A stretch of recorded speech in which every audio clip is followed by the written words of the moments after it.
This episode, I'm joined once again by writer and occultist John Michael Greer to discuss his book, The Wealth of Nature, Economics as if Survival Mattered, alongside discussions on economics, the free market, consumerism, peak oil, and more. I'd like to say a big thank you to all my paid patrons and subscribers for making all of this work possible. And if you would like to support the podcast and keep it going indefinitely, please find links in the description below. Otherwise, please enjoy. So, John Michael Greer, thanks once again for joining us on Hermetics Podcast. Well, thank you for having me on again. We are going to be discussing a book of yours, but more so probably just a topic. So the book we're discussing is The Wealth of Nature, Economics as if Survival Mattered, which was published by New Society Publishers in May 2011, but probably getting republished sometime in the near future. We may get into that. Oh, it is getting republished. Okay. Yes, Founders House will have a new edition out in this year. Probably this summer. Being a small press, it's not hampered by some of the sort of process that makes big publishers so slow. And so, they're in the final stages of bringing out the Ecotechnic Future, which was another book of mine that New Society had and then let go of. And so The Wealth of Nature will be available shortly. I will be making an announcement on my Dreamwith journal to let everyone know. Mm-hmm. Mm-hmm. But sort of, I guess, more we will just be talking about the topic, which really isn't, and I don't mean this personally to either of us, but I mean, isn't all that fun to talk about? I know from experience, isn't fun to write about, and is probably the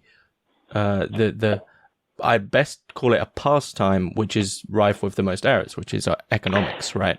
Now, the dismal science. The dismal science. Oh God, I have to do the economics section of this thing I'm writing, which is, the bit you always leave to last. So I'll get this question out of the way, which I think is a two-part question, which is the same question really, which is, one, what is economics commonly considered to be? And two, what do you think economics actually is? Okay. Economics. The thing is, there are 3 or 4 different ways to answer that, and some of them are pretty snarky. So we can start with that one. Economics claims to be a science.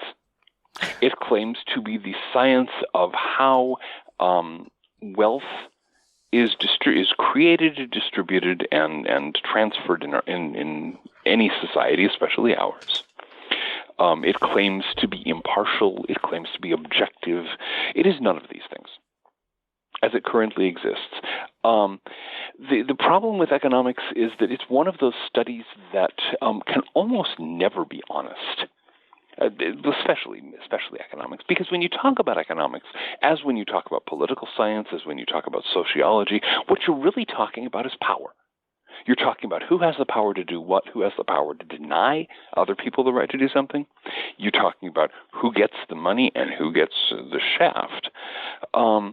And those are in every society that has a distribution of wealth at all, basically any society beyond the hunter-gatherer level, that's going to be a loaded issue. Because there's always going to be fraud. There's always going to be abuses of power. There's always going to be some people who get things they don't deserve and some people who deserve things they don't get. And if you want to make a comfortable living as a professor of economics or as a writer of books on economics or as an economist, you had better not mention these things because the people who are hiring you are by and large the people who are benefiting from the existing system. So, by and large, if you make a stack of books on economics, you're looking at a spectacular collection of palpable lies and of total nonsense. And the value of economics is that sometimes you can look past that. You can look past the hand-waving and past the transparent attempts to justify plunder of one form or another and see the actual patterns at work. And so we can say that what economics claims to be is an objective science of wealth and its peregrinations, what economics is usually in practice is a form of propaganda justifying the existing order or justifying somebody else's claims to a bigger share of the pie. And that, of course, that's the thing that makes all of this so difficult because, when you're dealing with a situation where next to nobody is telling the truth, it's very difficult to kind of dig your way through it. So in that sense, then, what is the economy? Just so we have these two terms, somewhat defined before we go in. Okay. And here again, there's what the economy is considered and what the economy is. What the economy is considered to be is the set of structures in a human society that produces and distributes various forms of wealth. Wealth meaning here anything that people value. Whatever. An electronic Billy Bass that twitches its head and tail and sings songs off key is wealth to somebody who actually wants one. I have no idea who these people are, but these things are made and sold. So clearly, clearly that's wealth for somebody. Now, that's what economy is understood as, and that's actually a little more accurate than some things you'll find. What the economy actually is a dependency on nature. Everything in the economic world is dependent on nature. And so the economy is a way in which human beings take certain streams of energy and resources out of the natural world and put them to their own use. If you understand that, you understand something that most economists miss completely.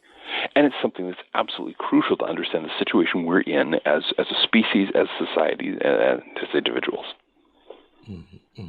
So, I mean, it's well known now. I mean, you've mentioned it quite a few times in this podcast that politically you're sort of closest aligned with a Burkean conservatism. Is there That's correct. Is there an economic system or school that you would say that you're closest to? Yes, and that adds a certain amount of humor to the whole thing because the economics that I'm most closely aligned to tends to be more associated with the other end of the political spectrum, and that is the economics of E.F. Schumacher, author of Small is Beautiful and a variety of other works. He's the inventor of the concept of intermediate technology, and the essays of his that were combined in his book Small is Beautiful were the inspiration for this book of mine, and more generally. Now, if this does not sound like a conservative point of view, there's a lot of people who use the word conservative these days, and they use it very, very loosely. If somebody is going to call themselves conservatives, I want to know what they think they're conserving. Mm-hmm. Because certainly I don't follow the vagaries of the political scene in Britain anything like as much as I do here in the United States, since I have to deal with it more directly. But here we have an enormous number of people who call themselves conservatives who literally don't seem to have conserved anything in their lives. Oh, ours are the same. Ours are the same. Yeah, well, there we go. It's all.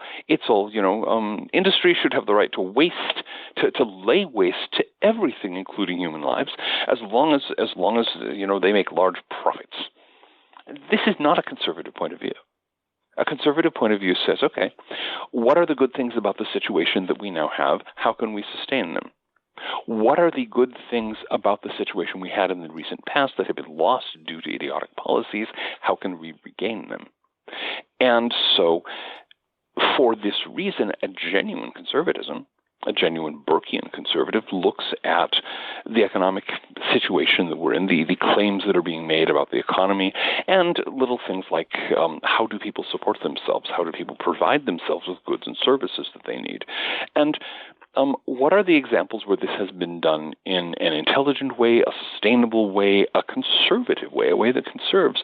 And how can we maximize that and minimize sheer waste just so that some blowhard in a corner office somewhere can point to an abstract number and say, we made this big of a profit? Mm-hmm. Mm-hmm. Of course, the irony is, and I mean, I've finished rereading Burke's Considerations on the Revolution in France a couple of months ago. The irony is that those people who consider him these days, at least, or Burkean conservatism these days, hit Burke as this sort of cornerstone of the far right, which I don't really think is entirely true. Maybe you'll disagree with me. No, actually, when you read that, and if I read his biography, which was written by Jesse Norman as well, he was extremely liberal for his day, extremely liberal, and I don't think he's really anything to do with what people consider "quote unquote" far right, whatever that is. So. No. The extent that the far right has antecedents, you find them in continental conservatism, not in the Anglo-American tradition. It's very much the Joseph Lemaistre kind of people. The idea that there is a divine order to the world, and we must drag people back to it. And this was a concept that would have made Burke roll his eyes. His point of view was simply that history tells us what will more or less function. And, we have some examples, we have some evidence, we have this experience that has shown us that these things work and these things don't. And so when some radical comes charging and saying, no, we have to change everything to fit this crackpot idea I've just come up with, the appropriate thing to do is said, that's very nice. Now, test it or give us some evidence that this won't be the complete disaster that we all know that it will. And unfortunately, a lot of what has happened to conservatism in the Anglo-American world, in the English-speaking world generally, is that after so many years of facing off against the Marxists, who have their ideology, who have their vision of a perfect society, an embarrassing number of conservatives have become a kind of a reflection of Marxism. They've got their ideology. They've got their free market utopia, and they insist on ramming that down people's throats, whether it works or not. And, of course, it doesn't. We know from centuries of brutal experience that if you let the free market run amok, it does in fact run amok, and you end up with the kind of conditions for the working poor that gave rise to the adjective Dickensian. Okay, so that's already been tried. We know it doesn't work. A conservative approach would conserve the things that do work, which is an economy under reasonable but not extreme government regulation, and the provision of a basic social safety net. These things work. We've seen that they work. They got rid of some of the ugliest slums on the planet, both in your country and in mine, and a genuinely conservative viewpoint would look at that and say, okay, now. So that's a gain. We know that works. And here are some other things that were done along the same lines that didn't work. Okay, jettison those. But try getting that across to people who have convinced themselves that the way to be political is to adopt some kind of crackpot utopian ideology and ram it down people's throats. Mm-hmm. Mm-hmm. Okay, so there's two things there. I mean, one is probably just a personal point, which we don't have to touch on. But because I'm a huge fan of his writings, I would enjoy maybe a brief comment on your opinion of Joseph de Maistre. I would have to go back and it's been long enough since I've reread him, or since I've read him in the first place, and generally I would have to go back and do a lot of rereading of the continental conservative tradition. I may have misunderstood it. Most of what I see is its echoes in much later writers. For example, the capital T traditionalists, who I've had some reason to study of late. Mm-hmm. Mm-hmm. Okay. Are you on about like Guénon and these figures? Guénon and Evola and Friedrich Schuon and so on. Yeah. In the other side of my work, in the esoteric and occult side of my work, there's a steady drumbeat of people who are very interested in the traditionalists, and so I'm constantly being asked questions. Well, what do you think about what Evola said about this? What do you think about what Guénon said about that? And so. You can't really, unless you just want to roll your eyes and walk away, which isn't really constructive. If you're in my business, you have to be conversant with their ideas. Okay. Maybe they'll come back in somehow. We'll see. But jumping back to the free market, so the fact that certain limitations allowed us to not descend into, as you say, a sort of a Dickensian split of wealth so severe that there is slums and there is sort of aristocracy, etc. What would you make of those people who say that, we have on one side, we have those who say real communism has never been tried, and I would, of course, argue absolutely it has. But on the other side, we also have those who say real capitalism hasn't been tried. The free market hasn't been truly freed. Do you think there's any truth to that? No. Adam Smith explained why that's not true in the pages of the Wealth of Nations. He pointed out that whenever people in the same business get together, even for a social event, you can be absolutely sure they're going to plot some way to rip off the public. Mm-hmm. There is no such thing as a free market because there cannot be such a thing as a free market, because you could do it I suppose if there was an economy in heaven staffed entirely by angels, you might have an actually free market. But the first job of any capitalist in any market system whatsoever is to replace the free market with an oligopoly or a monopoly, at which point it stops being free. It becomes a situation where producers control the economy and jack up prices as far as they want. So the free market is like anarchist politics. It's this ideal condition which simply doesn't work in practice because there's no way to prevent it from being abused. It's subject precisely to Garrett Hardin's Tragedy of the Commons. Mm-hmm. And so that's exactly the problem. In the sort of Dickensian 19th century version of capitalism, where there were very, very few controls over the power of the rich, the capitalists, to abuse the working classes and so on, you had that abuse of power as a constant feature. You did not have a situation where individual laborers could bargain on an equal basis with the people who offered them jobs, because the people who offered them jobs could leave them to starve, or call in government troops or strike breakers from private corporations to beat them up and kill them if they got out of line. So you immediately go from this fantasy of a free market to a reality of coercion and violence and exploitation. Doesn't work. Anytime anybody says X has not been tried, you can basically assume that they're shoveling smoke. Because almost certainly what happens is that X has been tried and it failed repeatedly. And so what they're trying to say is, these policies have never achieved the goal they were trying to. The free market capitalist society of our dreams, the communist society of our dreams, pure democracy. There are many different things. And that's because these are unattainable utopian fantasies. And so so you can't try them in a sense that would satisfy the people who think they want these things. So anarcho-capitalists are doubly silly. Every anarcho-capitalist I've ever met desperately wanted to be one of the very, very rich people writing roughshod over everyone else. Now, they may not have admitted that publicly, but if you share a few beers and get them talking, and pretty soon it's very clear that their idea is that anarcho-capitalism is their way to become insanely rich, do whatever they want, and stomp everyone else into the mud. Okay. So that's been my experience. I could, your mileage may vary, but that's been my experience. No, yeah, I can sympathize. There's a sort of undertow of greed and a yearning for a system which allows greater greed. Yeah, which allows completely unchecked greed and exploitation. Yeah, exactly.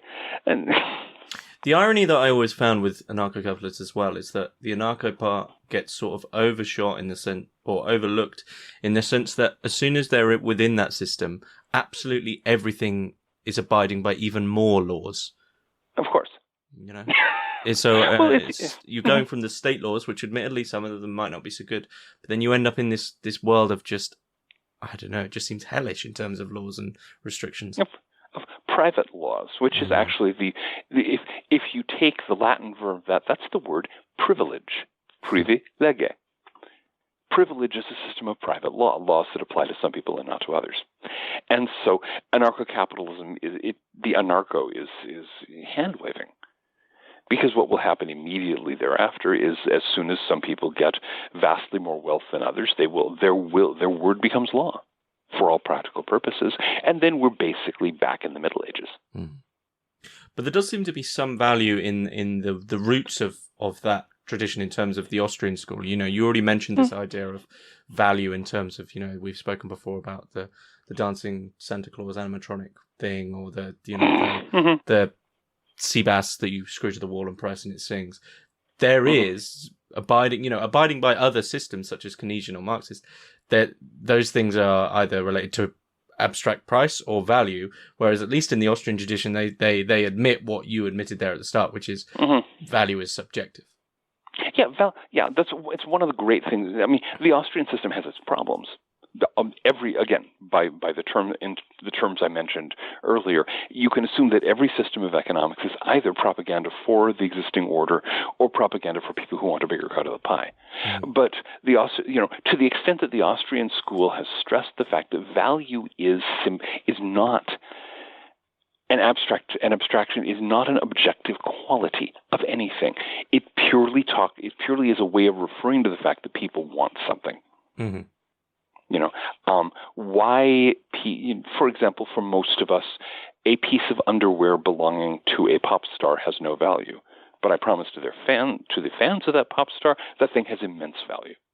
You can't, and you're right, you cannot fit that into a Keynesian or a Marxist viewpoint. You just have to accept the fact that, people want what they want and they're willing to give other things in exchange to get it. Mm-hmm. Mm-hmm. So in what sense have economic predictions ever helped? Is it just simply a way to bolster that personal bias? Well, the major thing about economic predictions, whether they help is one thing, and they do in a certain wry roundabout sense, which I'll get to. But the most consistent thing about economic predictions is that they're wrong. The running joke after the housing crash in 2008, 2009 was, what do you call an economist who expresses an opinion? Wrong. And it was true. Let's see, who was it? I think it was Nassim Nouriel Roubini, the author of The Black Swan and various other good books, who was saying that he'd several times given speeches to rooms full of economists talking about how this was an obvious speculative bubble, that it was going to go up and pop and crash in the usual way, and they were all looking at him as though he had sprouted 2 extra heads. Now, in point of fact, it was screechingly obvious to anybody but an economist, or the people who believed them, that the housing bubble was a bubble. It was behaving exactly like a bubble. There were people all over the internet. Keith Brand's Housing Panic blog was the one that I watched most carefully. It had tens of thousands of readers who were all agreeing, oh my God, this is a total bubble. It's going to crash sometime very soon. Property values are going to plunge. Millions of people are going to be ruined. And every single day, you had people coming in there who claimed to have a background in economics and saying, no, that's not true. And it was hilarious. And this is not the only time this has happened. I remember it happening in the run-up to the 87 crash. I remember it happening in the run-up to the 1999-2000 tech stock crash. The only people who consistently fail to grasp the fact that a speculative bubble is happening are people with background in economics. So, in point of fact, an economics degree seems to make people stupid when it comes to the behavior of speculative markets. You can see this in many other contexts. And this does make economic prediction very useful in one backhanded way. If you hear an economist saying this is going to happen, you know that it's not going to happen. If you hear an economist saying this rise in value is a perfectly healthy growth of a market, assume that it's a bubble. You will be right far more often than not. And I think it was Robert Heinlein, the science fiction writer, who said that if you want to make good decisions in an upcoming election and you don't have time to do the research, find a well-meaning fool, ask what he thinks, and then vote exactly the opposite way. And in this way, economists generally, especially not only, but especially in the macroeconomics field, economists are the well-meaning fools of the world of money. Find out what they're saying, do the opposite, and you'll thrive. Reminds me of that joke, how do you know if a politician is lying? His lips are moving. His lips are moving, exactly. Yeah. And it's a very similar situation. Because politicians, again, have absolutely no reason to tell the truth and every reason imaginable to shovel smoke. Their power, their position, their hopes of attaining a higher position later on all depend on convincing various power centers that they will benefit the said power centers more than the other clod. And so, shoveling smoke and handing out nonsense is part of that job. In a way, you can think of politicians as kind of the public relations agents of the status quo. Their job is to convince people that everything's okay, especially when it's not, and to convince people that their interests will be served by supporting this faction rather than that faction of the elite, even when the voters are going to get shafted either way. But that's the thing for politicians. What they're saying, absolutely every single facet of their life rides on that. Their status, their power, their job, their income, everything. So once you're in that, once you have the power, which is really how the left works, which is give power to people who are disenfranchised, and they will do anything to cling to it. Exactly. Yeah. So there is no, as you say, there is absolutely no reason for them to not just pull out any stops to find any way to retain their power. Well, it's Lord Acton's comment: power corrupts, and he's right, and you can see that in every political system. But it's interesting what you say about people seeing bubbles. I always love watching. But I mean, the Bitcoin bubble in real time was very enjoyable, and I mean, I actually remember I before this chat a couple of days ago, I went back to the blog post on your. So what would that have been? That would have been December 2017, just before the first big crash. And I remember you posting something about people buying Bitcoin on credit and people wearing Bitcoin jumpers, and basically these absolute clear as day red flags. And this reminds me, and obviously, as you said at the time, every economist, even though what was in front of everyone's eyes was clear as day, what was going to happen next, it took, that certain collective agency to be able to manifest something which said otherwise, right? Which is what the economists were doing. But it reminds me of one of my favorite quotes, which I came across recently, and it's applied to basically just a whole host of situations. And it's from the mystic writer Alfred Orage. And he says, the last degree of esoteric teaching is plain common sense. Which I think is absolutely perfect, right? You wade through the muck for years and years, studying everything, and eventually you get to the end and you go, yeah, this was the stuff which your gut was telling you right at the beginning. But you have to. But the thing is, common sense is a very uncommon acquisition, especially in an age of universal hand waving. There is not much common sense to be had these days, and so getting to the point where was it? Oh, the Discworld guy. I'm forgetting his name. Terry Pratchett. Yes, Terry Pratchett. One of his witch characters had not the second but the first sight, which is the capacity to see what is actually in front of your face, which is an immense power that most people never achieve. So if esoteric training can get you to the point that you can actually see what's in front of your face and act in accordance with common sense, then it's accomplished miracles. Quite literally. And to tie this back to economics, and I think it's very clear, we can speak of what is in front of our face. One truth, which is completely in front of all our faces in terms of economics, which is there is one form of currency. Energy. That is it. Energy. Energy is the currency that matters. And everything else is a surrogate for it. Everything else is a kind of system of tokens, especially money. Economists get very strange about money. And in practice, you get people who think that if only we have enough money. I mean, the quantitative easing that's become such a dominant force in modern economic life these days. It's based on the idea that if only we have enough money, everything will be fine. It's very reminiscent of the joke about the Los Angeles type who's going, I can't be overdrawn on my checking account. I've still got checks left. And that's basically the attitude of quantitative easing. There are no problems we can't solve by flooding the market with money, and it's become addictive. And the fact that it has not caused hyperinflation is, I think, something we need to pay very close attention to, because what that shows is that money is going into the system, and so a significant amount of money must be hemorrhaging out of it. Mm-hmm. Mm-hmm. Could you expand on that, just for those who sure. might not know the complexities of what you're talking about?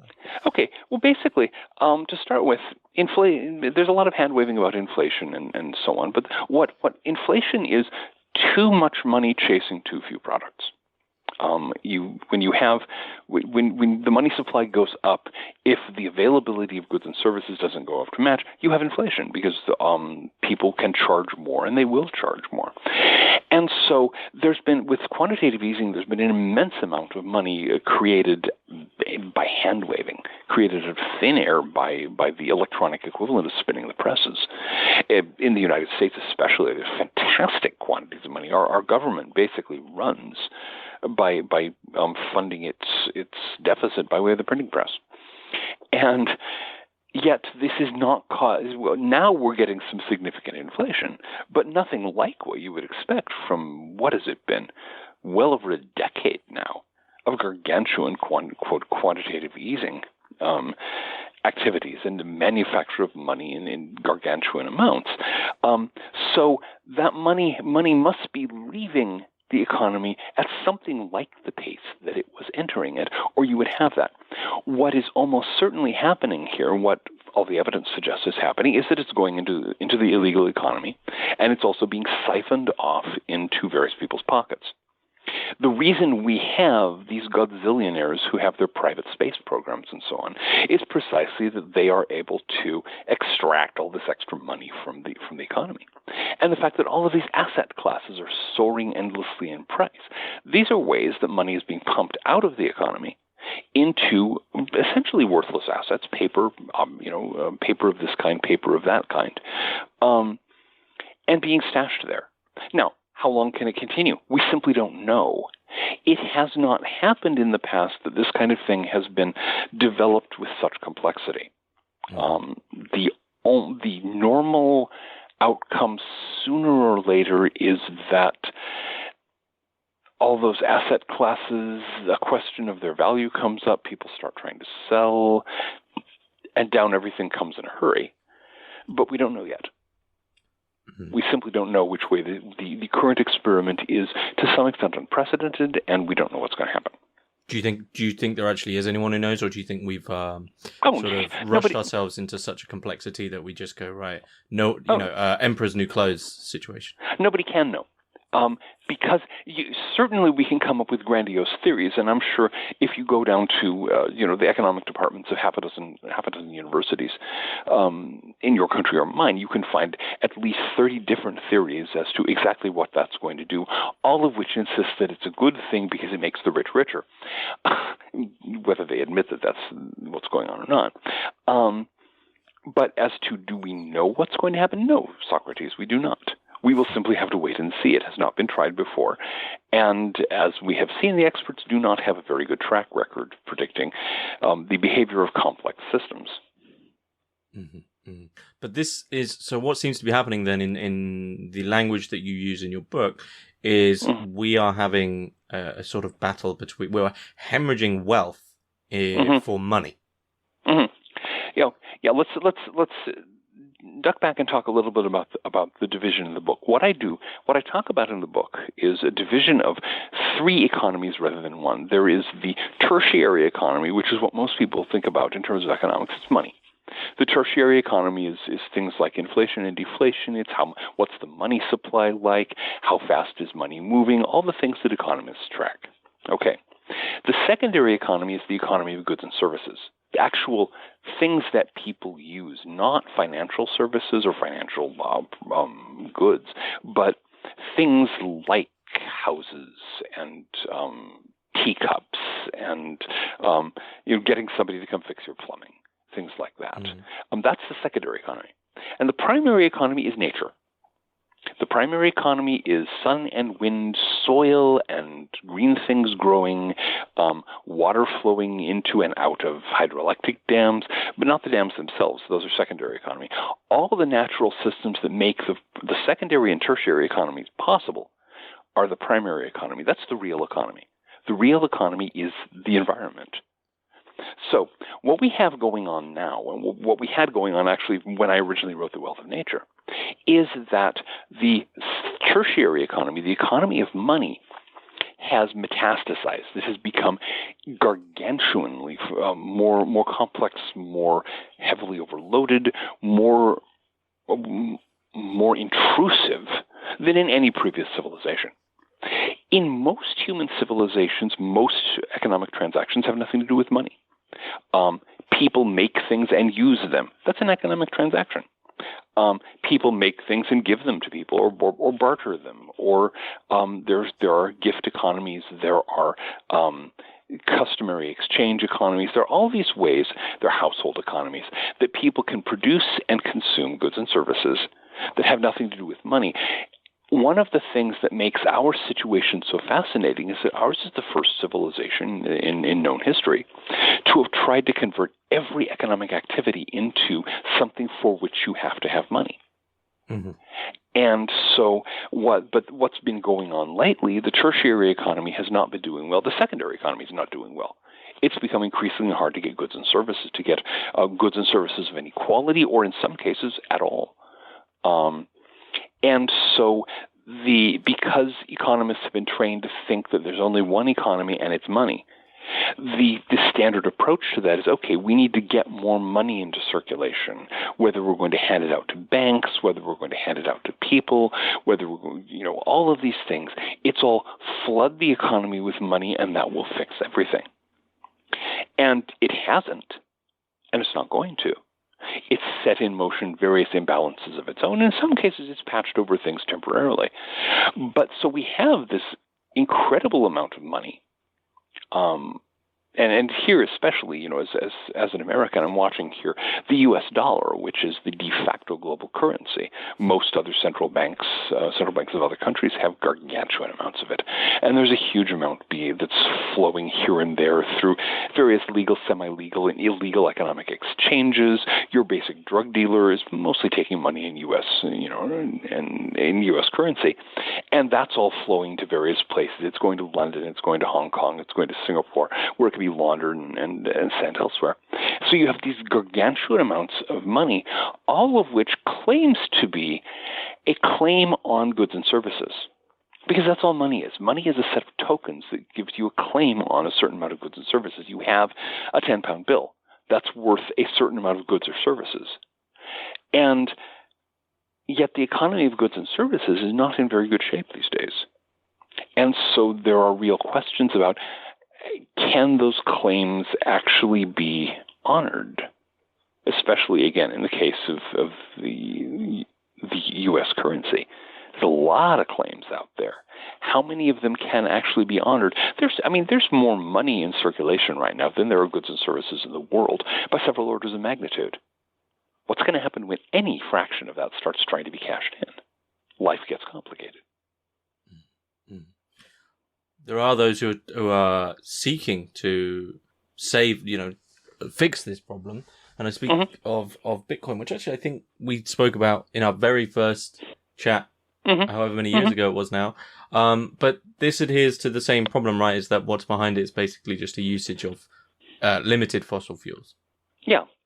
Well, the idea of having an independent currency that people use purely because they choose to use it, that in itself is not a bad idea. And the idea that it needs to be limited in some way so that you can't just produce as much of it as you want, that's also very sensible. But the fact that they've set it up so that Bitcoin mining is done by the mass consumption of fossil fuels, so you have factories all over Asia churning out coal smoke to produce Bitcoins, that's become one kind of source of disruption. Also, of course, once it started catching on, people wanted to speculate using it. People piled into it on the hopes that the price would go up. The price then went up. We probably still have a lot of downside ahead. It would not surprise me if Bitcoin were to go up further, possibly in one more gargantuan spike, possibly more than one, before it finally drops down to whatever its final level is going to be. But the idea of alternative of government independent alternative currencies is, I think, basically a good one. It's simply that one and some of the others now, of course, have become speculative vehicles, and that's going to involve some very dramatic wobbles. Mm-hmm, mm-hmm. But then, I mean, that's not due to the actual sort of function of the currency itself. That's back into the fiat. No, it's on the one hand, in the case of Bitcoin, on the one hand, it's because it's dependent on fossil fuels, and on the other hand, because it's become a speculative vehicle. The basic concept is, I think, as I said, potentially a good one. Mm-hmm. So why? Because the thing is, if you have a range of possible currencies available, then if one of them, like say the U.S. dollar, were to implode, you don't necessarily get left with all your eggs in one basket. Mm-hmm. And so, for that reason, I quite understand people who are trying to spread out their investments through a whole range of currencies. But go on. Well, it leads to the big question, because it's across all currencies. Of course, is why do we ignore the primary economy, which is nature, in favor of the tertiary economy? Well, I mean, the thing is that's hardwired into our Western culture at this point.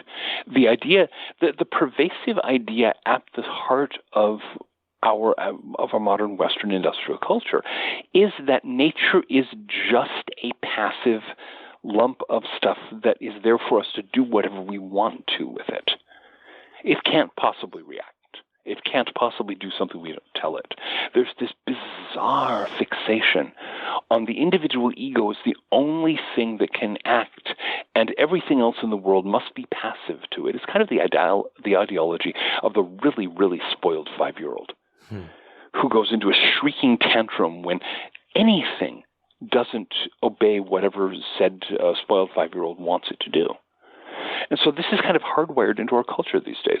And this is actually something we see in issues of social class. And watching people in the managerial class deal with the fact, or rather desperately avoid dealing with the fact, that people in the working classes and the poor know perfectly well that they're being lied to and can't just be talked out of it. It's hilarious.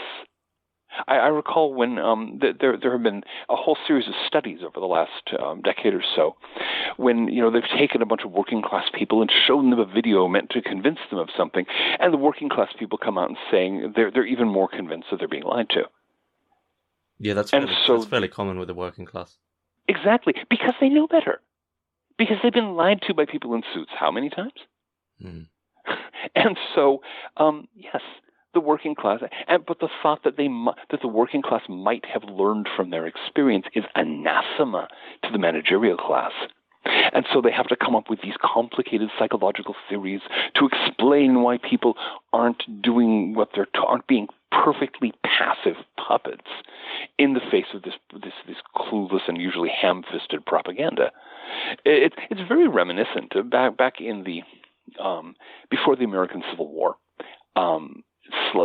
African American slaves in the South would attempt to run away and get across into the North and into Canada ultimately, so they could, in order to win their freedom. And in the South, you couldn't talk about that because it was absolutely required to believe that the slaves are perfectly happy being slaves. Of course, they weren't, but that was the propaganda. They couldn't possibly object to their treatment. Therefore, psychologists came up with this bizarre mental illness called drapetomania, which was the irrational compulsion to run away from home, which for some reason a lot of African-American slaves were afflicted by this strange mental compulsion. This is exactly the same logic that you're hearing from the managerial classes these days, trying to figure out why people are voting for the wrong person, quote, wrong person, unquote, why they're not listening to their soi-disant betters when said betters lecture them on what they ought to think. But once again, we return to this peculiar thing we've spoken of before, which we'll probably never get to the root of it, but it's very interesting. This idea of the managerial class sort of basically making it clear that there is a certain way people should be thinking and feeling and doing and whatever. And yet, they do these surveys and ask all the questions, and when the evidence comes out completely in the opposite direction, they still don't alter anything in that direction, but somehow phrase it to seem absurd. 10 out of 20 people want this, and it's like, well, I mentioned in our last chat that the recent Guardian article of something like, more and more young men are returning to the church because it gives them meaning. And they phrased it as if this was some sort of crazy surprise, right? And this is quite a common thing, that blindingly obvious things to those who are in the common working class. And you go, well, Mm-hmm. Yeah, but you have to understand that there are two forces that make it impossible for the managerial classes to exercise the first sight and see what's right in front of their faces. The first is the conviction that they know the truth. Mm-hmm.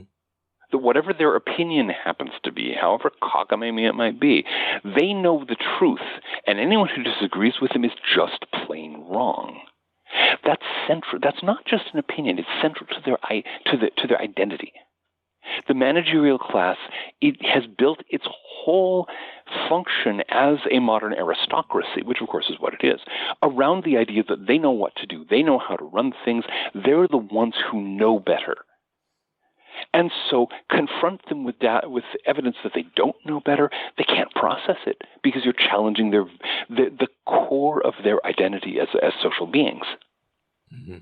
So there's that on the one hand, and there is this assumption of passivity on the part of everything outside the individual ego. And so, the working class can't possibly have looked at, these young men who are returning to the church. They can't possibly have listened to, the rantings of the various rationalist spokesflacks and so on, and said, well, that really doesn't make any sense to me. And they can't actually have, visited a church and say, this makes me feel like there's more meaning to life. No, because people people outside the managerial class aren't supposed to have that capacity. They're passive objects to be moved about by us because we know how to do things. This is taught to them in the schools. It is taught to them in the universities. It's pervasive in their workplaces. It's the force that gives them meaning. And so to lose that, to suddenly realize that they don't know how the world works, that all they have are a bunch of theories that don't actually work that well, that they don't know how to run things. You're asking them to surrender the most basic conception of their being, and they won't do it. And so we have the kind of idiocies that we've been discussing. Mm-hmm. Mm-hmm. And I think one other factor there is that the majority of working class people have a more direct connection to nature in the sense of economics that we've been talking about. This middle management, aristocracy, managerial class are sort of born and live and are subsumed into this mentality of the tertiary economics, spreadsheets, numbers, blah, blah, blah. Mm-hmm. Working class people, and I've been there myself, know what it is to have, this is my last money and I need to eat. And by that, you understand from that, you go, these are the things which are truly important in life. Oh, yeah. And it teaches you common sense very quickly. Oh, yeah. Being poor is something that I recommend everybody should go through at least once in their lives. I had the huge advantage of going into a career as a writer. And, all those jokes about writers living in garrets and so on, it's true. The first 10 years of a writing career, you're going to be eating a lot of rice and beans because it's not until you get a good backlog of things in print that the money starts coming in. So, but I recommend it because if you are actually seriously poor enough that you have to budget if you want food on the table, then, common sense dawns. There was, this is getting back a ways, Timothy Leary of hallucinatory memory had a thing that he called the hydrodynamic theory of money, which is that money naturally flows wherever it's needed, and that if you need money, you just have to kind of be open to it and it will show up. And this is how you can tell that he was a member of the upper middle classes, that he was a child of privilege. Because I can tell you for a fact that the poor and the working people know perfectly well that no, money does not just show up because you want it. And yet, Leary spoke for a generation and a class who had gotten into that trip and who made a point of not noticing their own condition of privilege, of class privilege, which enabled them to get money whenever they needed it by simply, calling on their privilege. So, there are still people who are stuck in that rut. Well, not to... I will ruffle feathers with this, but go ahead. To the boomer generation in generally are still mostly stuck in that. They don't realize they were in the anomaly in history. I remember working just a basic retail job when I was younger, and the job itself could only just about, working full time, could only just about afford me the basics of living. And that was sort of renting a room, in a shared house, where a woman I was working with had worked the same job as me since high school, and had, along with her husband, but had a 3-bedroom house, semi-detached house with 2 cars. Right? She couldn't see that it was nothing to do with work ethic or pulling up my bootstraps. Yeah. Something had gone wrong, which is, the big talking point at the moment, which is, why can't a single person household on a basic full-time job afford the necessities needed to live?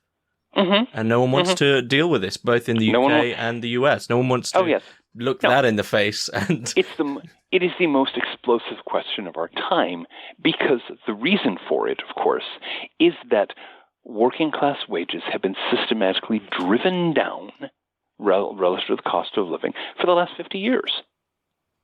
And it's been driven down, and it's bipartisan. It's not that one party has driven it down and the other party has held it up. Both parties in both countries have smiled and nodded while the working classes will ground face first into the mud.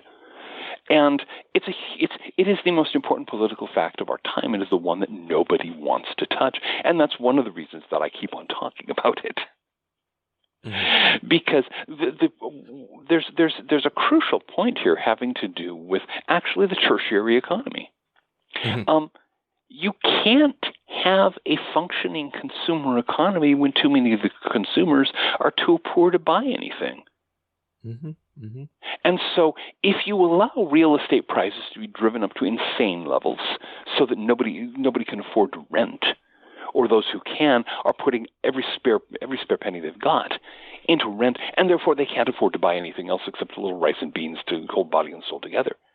That looks really great if you own real estate, but it's a disaster for society as a whole. If real estate prices, if the various legal props that keep real estate prices inflated were to be pulled out, and real estate prices were to come down to a level compared to incomes as they were, say, in the 1950s or in the 1920s, then all of a sudden a lot of people would have much more money to spend and the consumer economy would thrive. But that would not be to the benefit of the interests of the classes that own real estate, and so they're not having any of it. And in the same way, you can apply the same thing across the board to every situation where wages have been driven down and prices have been driven up for the working classes. If the wages were allowed to rise, if the prices were allowed to follow, those working class people would happily go out and spend lots of money. They would happily go out and buy this and buy this product, buy that service, spend money on this, that, and the other thing. Businesses would thrive. You'd have an economic boom. But the people who've been benefiting from the current situation would have to take some hits, and they're not willing to do so.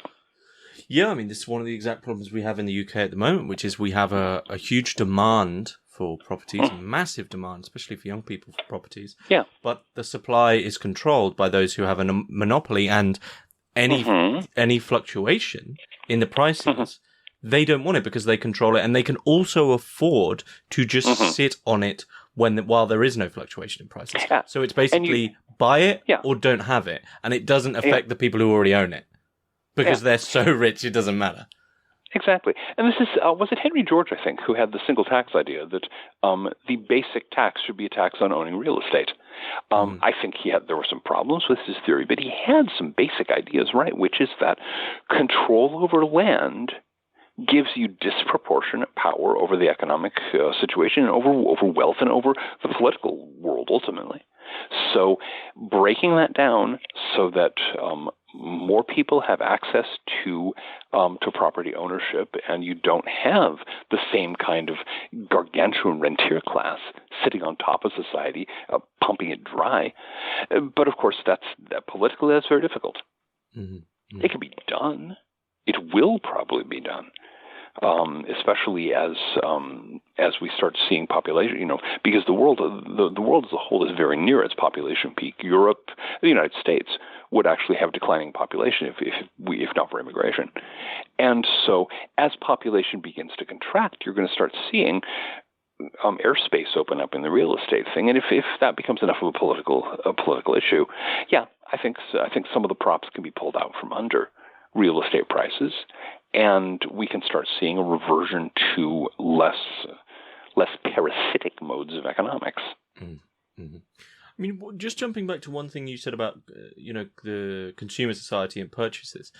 Mm-hmm. And this is just anecdotal, perhaps it's something you've noticed as well, but in recent years, I remember when I was a young boy, a purchase such as a washing machine or a TV or, I don't know, a projector or something that was quite fancy, a PC, monitor or PC, that would have been a big purchase. And everything else, relatively, the things you needed were relatively affordable. But there seems to be a huge flip in recent years. I walk down the meat aisle, and especially in the UK, the prices are going up and the portions are getting smaller per price. But then when I look online or elsewhere for consumer products, such as TVs, etc., they're insanely low. I'm not sure if something psychological is going on there, that perhaps it's sort of a paranoia on my part that I believe that people are trying to be controlled, but those types of things seem to be maddeningly cheap.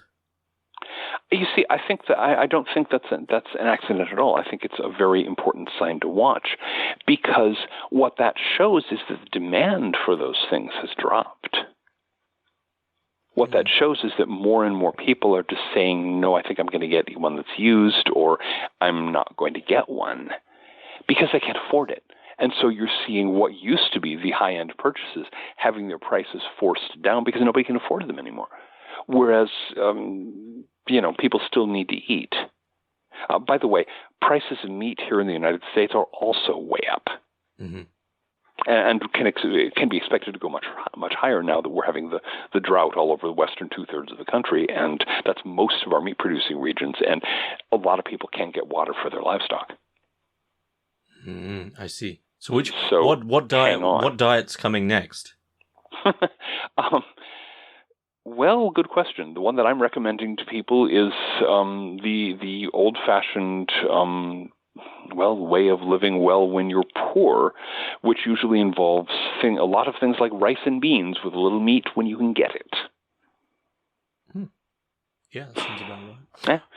I have to say, I thrived on such a diet. I still eat something much closer to an old-fashioned rural American working person's diet than I do to what I could, at least in theory, afford.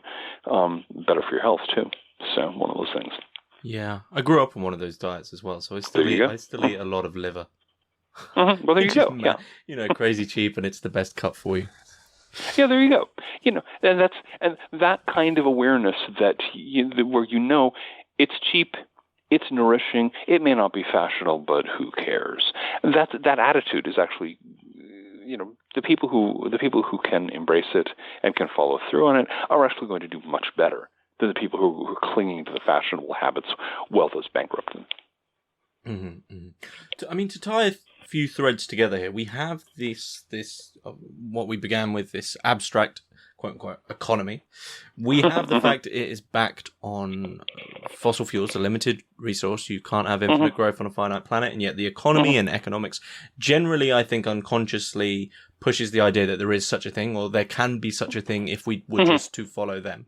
We also have the third part, which is consumer society. So to tie them all together, it seems to be that economics basically wants to avoid the fact that consumption is one of the key problems going into our future, and that there can be found some miraculous way where the entire world, specifically Western, can eat its cake and have it too. Oh yeah. That's one of the ways where you can tell that economists live in la la land. because so many of them are convinced that if we only have enough money, we can have enough goods and services. I mean that quite literally. Back during the last round of peak oil concern, the next one will be, we're a couple of years out probably, but back during the last round, you'd see articles in the financial press where people were saying, look, this is stupid. As long as we invest enough money in discovering new oil reserves, we'll have plenty of oil. And they're saying that with a straight face, as though brandishing about wads of dollar bills could somehow conjure oil into being in the depths of the earth. And I'm going, look, I practice ceremonial magic, and I know that's stupid. You claim to be a rationalist, and you're engaging in this weird, superstitious behavior. What is wrong here? I like the idea of a sort of a panicked investor stood by an oil well, literally throwing money at scientists, saying, do something. Because ultimately, the logic, I guess, that would follow would be, if we invest more money into oil technologies, we can develop something which can extract more, is able to extract that lower oil and extract more, et cetera, et cetera. Now, on paper, that is, that's great. However, as we both know, just because you throw a load of money at something, at an idea, develop a piece of technology that can get, the dregs of this oil out and do it at a better energy rate than, let's say 2 to 1 or whatever. Just because you give them £1 billion doesn't mean it's going to happen. Doesn't mean it's going to happen. And especially when you have these awkward little things like the laws of thermodynamics breathing down your neck saying, And that's the situation we're in. We're kind of in the diminuendo days of the fracking debacle here in the United States. The fracking industry is doing okay at the moment because it's basically stopped developing new sites, so they don't have the outgo. So they're making money off their existing stuff. It's become very clear that it's not an answer. It's a temporary stopgap, and it's a temporary stopgap that doesn't pay for itself because the costs are so high in terms of energy. The net energy returns are sufficiently low. The production costs in money or energy are too high, and it's just, you can prop it up through political and economic gamesmanship for a while, but it's not a solution. And so that's winding down at this point. And as that happens, expect to hear blood-curdling cries from all of the cornucopian types who are convinced that this or that or the other will prevent us from, running out of oil, even though we're burning 100 million barrels a day or whatever it is. So, what's the current? I haven't really kept up with it lately. What's the current sort of status of peak oil generally?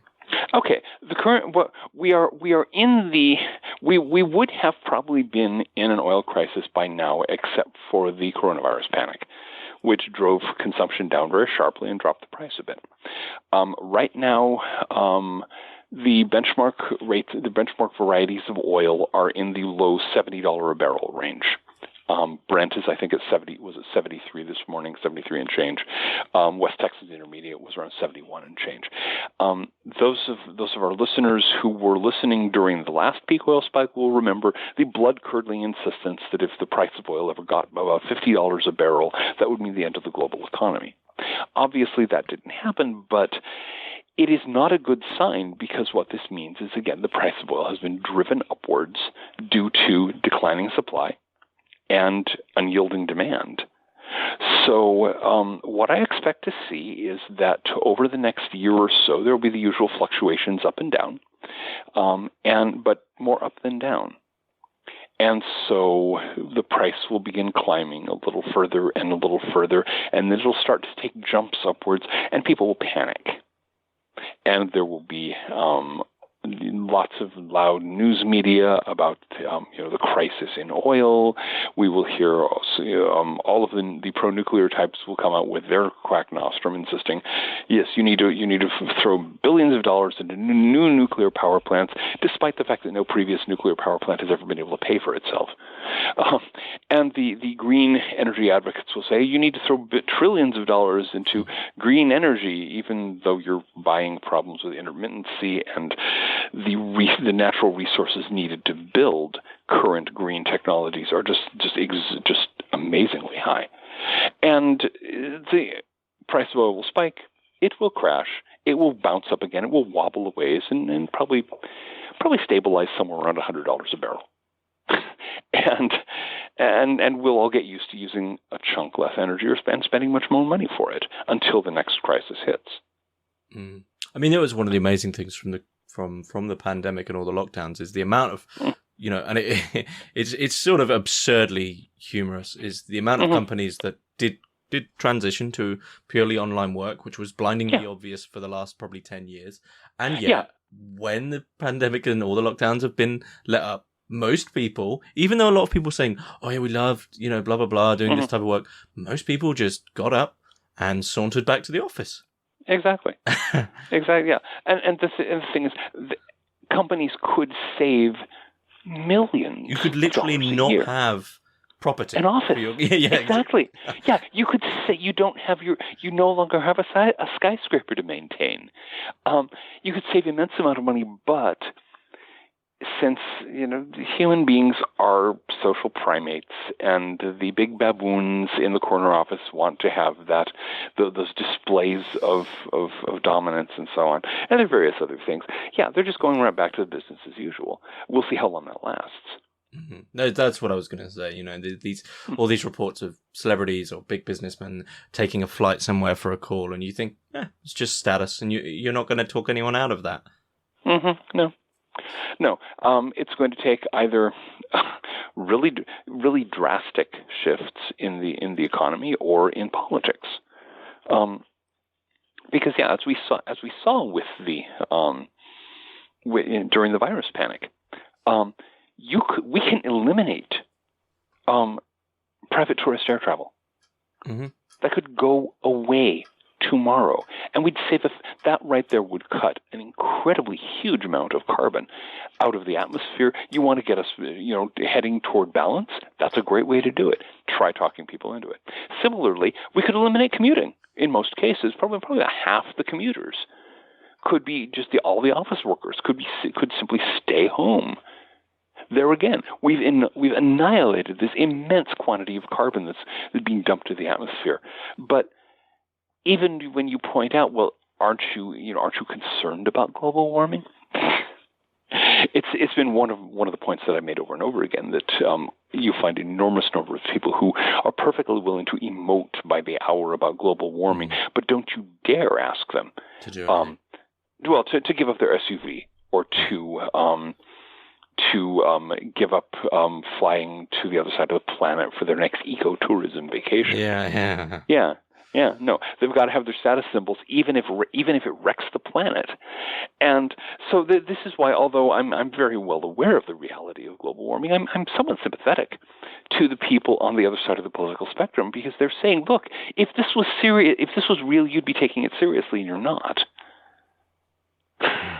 And so, looking at that, this cycles kind of back to the whole issue with the managerial class being totally baffled that people don't believe them. Mm-hmm. Because here again, we have people who are refusing to live according to their beliefs, and then wonder why people don't think they take the beliefs seriously. I think it's because a lot of their beliefs are built off sort of illusory impressions of what that belief actually is, sort of as a vision. So you know what I mean? So when you think of saving the planet, stopping climate change, you think, veganism, and going to these places and saving the rainforest, and et cetera, these things we've mentioned. But actually, the truth of the matter is much more banal. It's staying local. It's not eating a vegan diet, because they're not sustainable in most places in the world. Exactly. It's not going on holiday, and it's not driving, and it's also not purchasing a load of stuff. And it's like, you don't get to have all those things and not destroy the planet. That's not possible. Exactly. No, you. Given that the wealthiest 10% of people in the world today produce 50% of the greenhouse gases, there's a very simple way that any well-to-do person can have a hugely oversized impact on the environmental problem. Live as though they're poor. Mm-hmm. That's all it takes. And again, you've done it, I've done it. We know that it's perfectly possible to live a comfortable, decent, humane life on much less money than most people spend. But try talking to people, again, whose identity is caught up in being the special people. Well, I think this is one of the things, and if this was said on a sort of a news show in the UK or in the US, I would be scolded for it. But I have been, of course, I've been there where, as you said, you're budgeting for meals, you're budgeting for food and for shelter, right? So I can sort of say from my own experience and from people I've seen that a lot of people extend their poverty because they buy into an ideal, which just simply, if you don't have to stretch for these things. And so a lot of people end up becoming poor because they go a little bit up the ladder and now think, well, I need to have this, and this now. Yeah, and of course that's a very important thing. Because they're caught up in the image, just like the environmentalists we were talking about, who are caught up in the image of saving the rainforest, saving the planet, and it's all the image, and not the reality. In the same way, you have people who, I've climbed the ladder. I'm not like those people who I used to be. Therefore, I've got to buy this. I've got to buy that. I've got to buy the other thing, even if that means that I have less free money to spend than the people I claim I despise. Mm-hmm. Yeah. So the big question, economically speaking, what is to be done? Do you think? Well, here again, the thing that the rock on which most of these questions break is individual choice. You cannot save the planet unless you're willing to change your own lifestyle. Equally, you cannot make for a sane economy unless you're willing to change your own lifestyle, unless you're willing to change how you relate to the economic world. And at this point, with the economy being as toxic and as booby-trapped, frankly, as it is, the major factor there is detaching as much of your life from the economic realm as you can. You do not have to spend money. There's a lot of things where people go out of their way to spend money because they've been taught that's how you do X. How you have fun always amounts to spending lots of money, sometimes obscene, absurd, preposterous amounts of money. And then you're sitting there going, I'm having fun. I'm going to convince myself that I'm having fun because I spent all that money having fun. There's a lot of that. So take your habits of having fun and say, okay, what can I do without spending one penny? Mm-hmm. Because there's a lot. And look at other things that you have other needs. How many of them can you fill without spending a penny? How many of them can you meet spending a lot less money than you do? Walking back your participation in the consumer economy is a truly revolutionary act at this point, because it's by your entrapment in that economy that you're running on that endless hamster wheel, never getting anywhere, but exhausting yourself. Walk back, step back, in terms that I used in a slightly different context, collapse now and avoid the rush. Very likely, most of us are going to be a lot poorer in the years ahead because we're moving into a series of economic crises that are very likely to reduce standards of living worldwide, and especially in the United States, in the English-speaking world generally. A lot of us are going to be poor. Go there first. Learn how to do it. Decrease your outgo before you have to, so you can provide yourself with the tools and the skills and the knowledge you need to do it in a graceful and effective way, and you can thrive. And so that's one of the basic rules that I'm recommending to people here. Just back away a little bit from the consumer economy. Beyond that, it's really going to take a certain critical mass of people who are willing to look at the situation and look at the economy and look at the problems with the way things are being done these days before any change can happen on a collective level. That can start by people educating themselves and helping other people to educate themselves. But it's going to be a while before there are enough people, I think, who are willing to grasp the fact that they're basically in a rigged casino. And that just getting hired by the management is not actually going to change the situation. Mm-hmm. Okay. Is there anything you'd like to add about the wealth of nature? When I reviewed it, in order to do the revision just a little while ago for the new edition that'll be out shortly, I was really pleased. I thought that it really did address the situation that we're in very well for a book that's 10 years old now. Mm-hmm. It anticipated a lot of things that were going to happen, and its analysis still, I think, works fairly well. I was hoping it would have more of an impact than it did. I was hoping that more people would read it, that would spark more discussion. It got a certain amount of that, but of course not from economists. So, quite a few books are being re-released soon. Also, are you working on anything new? Oh, always. I haven't been doing much in the Future of Industrial Society range of things. I wrote 10 books on that subject during the last peak oil spike, and that kind of covered most of the ground, starting with the long descent and ending with the retro future. I don't know that I had at that point much more to say. At this point, I'm going to be writing some more on my blog and so on about the current state of climate change and some things like that, because that's picking up. But I've got a new book on Druidry coming out early in the year. In terms of books that are being reprinted, there's The Wealth of Nature. The Ecotechnic Future is about to be out. It would have been out a little while ago, except there were some delays. Yet another round of shortages. We've all heard that.